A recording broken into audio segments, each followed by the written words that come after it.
Now, as a medic, you didn't have a weapon, did you? No, I had a Red Cross armband, and that was it. And that was, I had enough to do just taking care of casualties without worrying about having a weapon and using a weapon. According to the Geneva Conventions, you could have a weapon, but you couldn't have any identification that you were a medic or wear the Red Cross armband.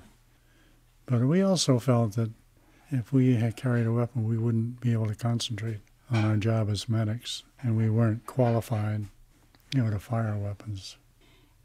Did the Germans respect their side of the Geneva Conventions? Some did and some didn't. It was, you never knew. You couldn't rely on it. In Normandy, we had medics killed, taking care of wounded. And by the same token, you run into a situation like Charlie Lieberth, who was an A Company soldier in my unit, was very badly wounded in Normandy.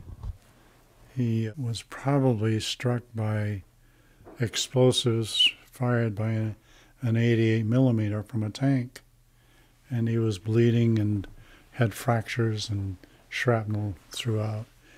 And I rushed to his aid, and of course the main thing is to stop bleeding and then save the individual's life that way. And in those days we used tourniquets.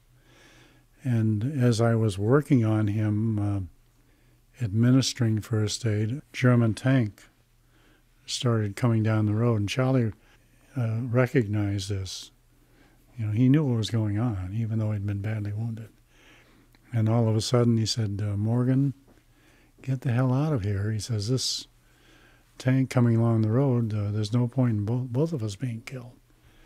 And I just kept concentrating on taking care of him. There's no way I was going to leave him. And he kept saying, get out of here, get out of here. And I must have said, Charlie, I'm not leaving. And finally the tank, we were on the side of the road, the tank was even with us on the road, and the turret opened up, the cover of the turret, and the German sticks his head out the tank, and he looks down at us, and Charlie says, oh my God. He says, they're going to get us both. They're going to kill us both. All of a sudden, the German went down, back in, pulled the cover shut, and the tank took off. And Charlie said, well, there is some honor on the battlefield after all.